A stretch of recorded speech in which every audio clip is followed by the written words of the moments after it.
থেকে উঠে এখনো চা খাওয়া হয়নি। চা খেতে এসেই রান্নাঘরে দেখছি তাওয়াতে একটাই মাত্র সুজির পিঠা পড়ে আছে, বাকিগুলো সবাই টিফিন নিয়ে চলে গেছে। তো এটা মনে হয় আমার জন্যই বেঁচেছে, আমি খেয়ে নিই। এদিকে কড়াইতে হচ্ছে ডাল সেদ্ধ, কেননা ভাই এখনো আছে, ভাই খেয়ে যাবে ভাত, স্কুল এখনো যায়নি ভাই।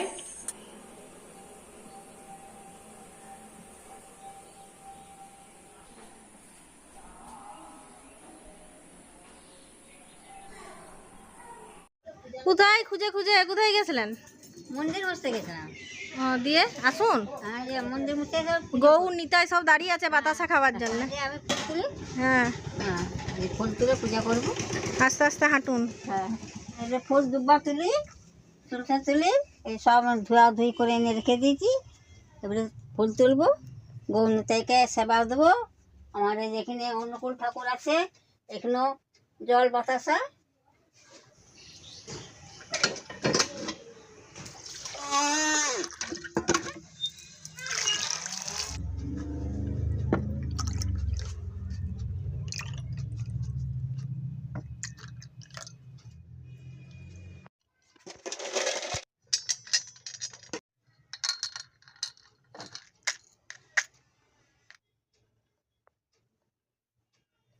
অনু গেছে কম্পিউটার। আমার তো দেখতেই পেয়েছেন উস্কো খুস্কো চুল। আমি তো মানে আজ সকাল থেকে, আজকে তো সোমবার, যেহেতু আজকে সপ্তাহে শুরু হয়েই গেছে, স্কুলও শুরু হয়ে গেছে, তার জন্য আমারও চাপ বেড়ে গেছে। এক্সাম শেষ জিউর, তো আবার নতুন পড়া শুরু। আজকের থেকে আবার প্রাইভেট টিউশন আসবে, আবার ওকে রেডি করা, আবার পরের এক্সামের জন্য ওকে তৈরি করা, এই সমস্ত চাপ তো আছেই। তার সঙ্গে সকাল থেকে রান্না বান্না কাচাকাচি যা থাকে সকলের ঘরে তা আছে, চ্যানেলের কাজগুলো আছে, কাজ তো কম নয়। সত্যি সত্যি মানে আলনা কিংবা আলমারি না থাকলে যে অবস্থাটা হয়, সেটাই হয়েছে আমার। আসল কথা, ঘরগুলো ফিটিংস না হওয়া পর্যন্ত তো কিছু কেনাও যাচ্ছে না। তাহলে আজকে কি হয়েছে জানেন তো? আজকে সকালবেলায় যখন জিউর বাবা স্কুলে যায়, তখন মানে ওর রুমালটা হারিয়ে গেছে। এরপর রুমালটাকে মানে খুঁজতে যে শাস্তি আমি পেয়েছি সে অভাবনীয়। যত জিনিস ছিল সব জিনিসগুলোকে মানে বের করে ব্যাগে একদম তোলপাড় করে দিতে তবে রুমাল পাওয়া গেছে। অনেক কষ্টে রুমালটা দিতে পেরেছি, কারণ ওর 7টায় বাসুন গড়ে, আর এখান থেকে ওকে বেরোতে হয় সাইকেলে। তো আজকে ছোটকু যেহেতু দেরি হয়ে গেছে, তার জন্য ওকে টোটোতে করে নিয়ে বাসটা ধরিয়েছে শুধুমাত্র রুমালটার জন্যে। এত ভোর উঠেও লাভ নেই, সবটাই আমার উপরে নির্ভরশীল। একটু নিজে কিচ্ছু করে না, একটা নিজের যে বেল্ট পরবে সেটা বাগিয়ে রাখবে না, একটু রুমাল বাগিয়ে রাখবে না, জানে আমি সব করে দেবো। আর আমি তো ভুলে গেলে তো গেল, সবটাই মানে বেকার হয়ে যাবে।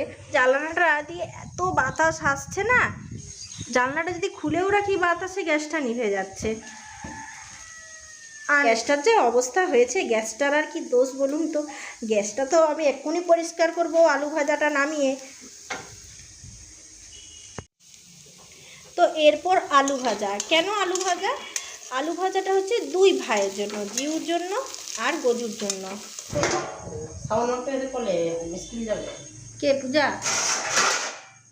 আজকে আবার এখন এই সাবান মেখে কী করবে? পাউডার মাখলেই তো মুখ সাদা হয়ে যাবে। কাকিমা তো শুধু বাসন ধুচ্ছে। হ্যাঁ, ভোর থেকে উঠে অনেক বাসন ছিল, কাকিমা সব ধুয়ে ধুয়ে আনছে। হ্যাঁ, আর কাঠের উনুনে ভাত হচ্ছে, ভাত বসেছে। এখন আমাদের ছোট্ট মহারাজ এখন ঘুমিয়েছে, আর ছোট্ট মহারাজ ঘুমানোর পর আমার যেটা কাজ, চ্যানেলের কাজ। তো চ্যানেলের কাজগুলো আমি টুকিটাকি কাজগুলো ঝটপট করে সেরে নিয়ে আপনাদের সাথে ফের কিছু ক্লিপ শেয়ার করব।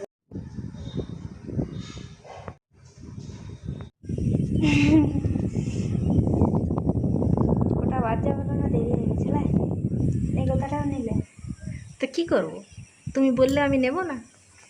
সবাই বলছে পূজা বৌদি চুপচাপ হয়ে গেছে, পূজা বৌদি আর কথা বলে না। পূজা বৌদির মুখটা তো দেখা।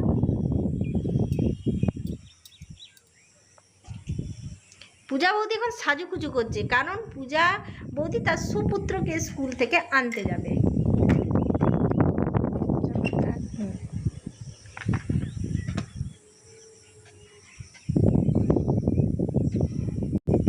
হ্যাঁ, তো সাজুগুজু গেলে তো কিডন্যাপ হয়ে যাবে। আমাকে কেউ কিডন্যাপ করবে না। কেন? তাকাবি কে বললো তোমাকে তোমাকে তাকাবে না? ভাবনাটাই ওই রকম। কে তাকাবে বলো? ছোটকু সে ওই ছোট্টু ছাড়া আর কে? আরও আছে। এখন স্লিম ফিগারের মানুষ পাওয়াই যায় না। পাওয়া যায়? আমি বেশি রোগা বলে বলছি। অবশ্যই এখন তুমি দেখো না, প্রত্যেকটি লোক মোটা হয়ে যাচ্ছে, রোগা হবার জন্য এটা খাচ্ছে সেটা খাচ্ছে, জিমে যাচ্ছে, কত কি করছে। বাবারে বাবারে, হয়ে গেছে। হয়ে গেছে। পূজাবতীর সঙ্গে দেখা আপনাদের। এসো, সাইকেল থেকে পড়ে যেও না, যেতেও তো পারো।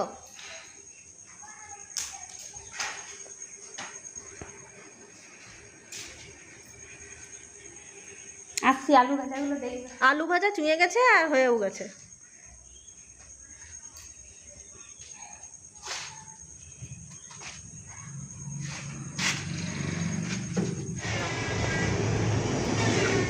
হ্যাঁ, বলুন। এই সবজি তো কাটা হচ্ছে, লাউ শাক দিয়ে ঝিঙা দিয়ে একটা ঝাল হবে, পটলে আলু তরকারি হবে, আর এই যে কাল্লা ভাজবো, সকাল সকাল রান্না হয়ে যাচ্ছে। এটা ভালো সবজি। হ্যাঁ, কালকের তো। হ্যাঁ, আর ঝিঙ্গাগুলো তো বুড়ো হয়ে গেছে। দুটি ভাত দেন না আমাকে এখান থেকে। খুব কচি হলে খুব বুড়া ওরা মাঝামাঝি আর আমি সিদ্ধ দিয়ে ভাত দিয়ে পটলটা ভিজে নেবো, পটলটা ভেজে এখানে তরকারি করে নেবো। যেটা খুশি, আমাকে দিলেও আমাকে বললেও আমি চলে আসবো, আর আমাকে সেখানে দিলেও আমি করে দেবো। আমার কোনো টেনশন না, আমার যেটা বলবেন সেটাই সব হবে। দিকেই রাজি। হ্যাঁ, সব দিকেই রাজি। মেঘলা ওয়েদার আছে, বলবে নি যে পারবো নি না। মতন না বলবো কেন। সেরকমটা নয়। মহারাজকে লিলেই হচ্ছে। হ্যাঁ, আপনি দুটি ভাত দেন, সে ভাত খাবো বলে দাঁড়িয়ে আছে। এই যে দিচ্ছি। হ্যাঁ, ঠাকুমা, হ্যাঁ হ্যাঁ। একটু পূজা করতে বসে গেল। তারপরে আমি আমার ছোট পুত্রকে খাওয়াবো, খাইয়ে তারপর আসছি আবার।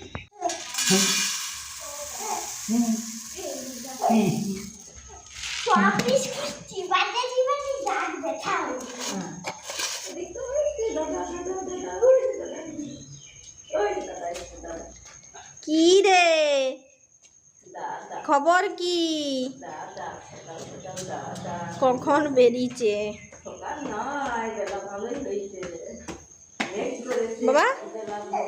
ভালো ছিল? টিফিন খেয়েছো? তোমার তো স্কুল নেই। কত ফুর্তি হচ্ছে দাদাকে সকাল থেকে দেখে, ভোর থেকে দাদা চলে গেছে বাবারি। চুমকে দাও দাদাকে, ডেকে দাও, এবার ডেকে দাও দাদা, বলো বলো দাদা। হ্যাঁ, ওটা তো রাখার জায়গা, তুমি সব রাখো না, দিয়ে ভোরবেলায় উঠে আমি খুঁজবো। ওটা মুড়িরই গুঁড়া। যাও তুমি হাত মুখ আগে হাত মুখ ধুয়ে এসো। কিটকেট এখন নয়, আগে হাত মুখ ধুয়ে এসো তারপরে। আর এরপরে কাকে খেতে দেবো? এরপর আমি খেতে দেবো আমাদের জিউকে। আর গজুবাবুও তো চলে আসবে। তো শাশুড়ি মাকে বারণ করেছিলাম আগের দিনে দই বসাতে, কারণ দইয়ের জোরন খুব কম ছিল। দইয়ের যে সাজা সেটা খুব কম ছিল, তবুও উনি রাত্রেবেলায় আমি ঘুমিয়ে যাওয়ার পর বসিয়ে দিয়েছেন। এখন বসেছে কিনা জানি না, কারণ ওয়েদারটা একটু ঠান্ডা যখন থাকে তখন দই বসানোর যে মানে দই বসানোর যে একটা দই বসানোর সিস্টেমটা তখন আলাদা থাকে, কিন্তু এখন আর উনি ওটা ঠিক জানেন না। তো তার জন্য আমি বসিয়েছি, তার জন্য আমি বলেছিলাম। তো এখন বসিয়েছেন, এখন হয়েছে নাকি জানি না। ওহো, বসে গেছে বসে গেছে। এই যে সাদাটা তো বাটির রয়েছে, দেখি না ঢেলে দেখি যা দিদি না বসে। ও এমনিতে যখন ঠান্ডা ওয়েদার থাকে তখন দই অন্যরকম ভাবে বসায়। যাই হোক, বসে গেছে, কপাল ভালো। ওটা আপনি পুরোটাই খেয়ে নেন। বাসি দুধ বিরাট গাঢ়, দিন গরম হচ্ছে, দিন গরম গরম হয়ে এবারে দই হয়ে গেছে। কালকে একটা দই বসেছি, দেখেছো না? ই বাবা, ও তো বসবে না বললাম যে। দেখবে না, যা যা ঝোল ঝোল শ্বশুর ঠাকুমা আমি ঝোল ঝোল। তো এখন মুড়ি শ্বশুরমশাই খেলে। এটা একটা আমাদের এখানে সামনে দিয়ে গাড়ি বেড়াচ্ছিল, গাড়িতে কি বলে বলে যাচ্ছে, আমি সামনে দাঁড়িয়ে আছি। আমাকে বলছে দিদি ভাই নিবেন? আমি বলছি কি দিয়ে, আমি শুনতেই পাচ্ছি ক্যাসেট করা আছে সব। দিয়ে দিয়ে আমি একবার ঢাল লাগালাম যে না লুবনি, দিয়ে আবার সামনে গাড়িটা দাঁড়াতেই আমি সামনে চলে গেছি, যে আমি বলছি যেটা পায়খানা শক্ত হবে, যেটা পায়খানা বসলে হতে চাইবে নি, তাহলে সেই ওষুধটা কেমন দাম? হুম। দিয়ে বলছে 250। দিয়ে হ্যাঁ। বলছি ওইটাই আমি নেবো। ও দিয়ে আমি তাহলে আমি 200 টাকা দেবো। বলছে হ্যাঁ তাই দাও। দিয়ে 200 টাকা দিয়ে আমি এই ওষুধটা নিয়েছি, তো কেমন এখন কাজে লাগবে আমি জানি কি না। লেখা আছে? মহাশক্তি সালসা, সবেরই মানে সব বদহজম, অম্বল, পেটে ব্যথা, লিভার দোষ, পুরাতন আমাশা ও গ্যাস্ট্রিক, তারপরে হচ্ছে ধাতুরোগ, মেহ, স্বপ্নদোষ, প্রসাবে জ্বালা যন্ত্রণা, ধ্বজভঙ্গ, বাত, সাইটিকা, মেয়েদের প্রদসূতিকাও ভালো করে, হাড় দুর্বল, কুচা কৃমি ভালো করে, হজম শক্তি বাড়ায় ও পায়খানা পরিষ্কার করে। কেমন করে খাবেন জানেন এটা? রাত্রে ও দুপুরে ভাত খাওয়ার আগে 2 ছিপি ওষুধ জলসহ খাবেন, মানে জলে মিশিয়ে ভাতটা খাবার আগে খেতে হবে। আর কি কি খাবেন নি শুনুন, কি কি খাওয়ান, এই দাঁড়া, কি কি খাওয়া নিষেধ? তেঁতুল টক, শুনুন, তেঁতুল টক, হাঁসের ডিম, হাঁসের মাংস ওষুধ চলাকালীন খাবেন না। আমি তো ভাবছি কি জন্য তো চুপচাপ আছে, এখন থেকে নেশা ধরাও না, শেষ পর্যন্ত তুমি ভোগ করবে। চুপচাপ থাকার কারণ খুব খারাপ। ও মামা ঘরের আবদার তুমিও পেয়েছ? হ্যাঁ, কি হচ্ছে, খুব ভালো লাগছে? ওই জন্য খুব কাঁদছিল, তার জন্য মা এনে রেখেছে, দিয়ে দিচ্ছে। একদম অমনি করো না। আমার কত এরকম দেখে আনন্দ লাগবে। অনেক কিছু হচ্ছে, বানাবো ঠাকুমা, আমি খাবো। হ্যাঁ, অনেক কিছু আনন্দ হয়, সব তো কাটতে শুরু করে দিয়েছি। হ্যাঁ, কেটে দেন, আমি সব বাকি দেবো, দিয়ে আপনি রেস্ট করুন।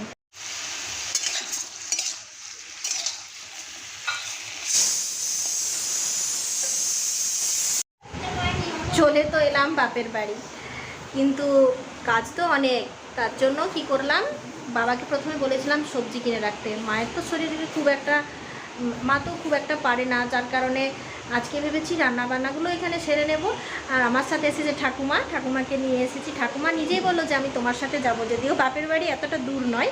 এখন আমি আমার ছোট মহারাজের জন্য রেডি করছি একটা সবজি, যেটা ও খায়, আপনারা জানেন, দুপুরের খিচুড়ি। বা এগুলো আবার কি, এগুলো আবার হচ্ছে সব মিষ্টি, এগুলো হচ্ছে আমার বাবার কাণ্ড, এগুলো এনেছে মিষ্টি। আমি এখনও প্লাস্টিক খুলছি না, এখন ফ্রিজেই থাকছে, এটা কিছুক্ষণ পর কন্টেনারে রাখবো। এগুলো এনেছে অনুর জন্য, অনু নিশ্চয়ই বিকেলে আসবে, বাবা ওকে পান্তুয়া খাওয়াবে। বাপরে বাপ, এই জিনিসগুলো তো আমাকে নিয়ে যেয়ে কোথায় যে লুকিয়ে রাখবো, ঘর অনেক কিন্তু রাখবার জায়গা নেই, সবই এলোমেলো, আপনারা তো দেখেইছেন। আবার স্প্রাইটও আছে, মানে যাকে বলে মামাবাড়ির আবদার। উফ, সত্যি মায়ের কাছে এলে ওর দুষ্টুমি বেড়েই যায়। আর এটা হচ্ছে হাজমলা চকলেট, এই চকলেটটা আমার খেতে ভীষণ ভালো লাগে, আমি খুলে দেখাচ্ছি। এই যে হাজমলা ক্যান্ডি, এটা খেতে খুব সুন্দর লাগে, এটা টক ঝাল, যার কারণে আমার খুব পছন্দ, যার কারণে আমার মা এক চিকচিকি এনে রেখেছে, প্রায় 10টা এনে রেখেছে এখানে। ওর জন্য আছে মাজা, ও মাজার ভক্ত, মাজা খাবে।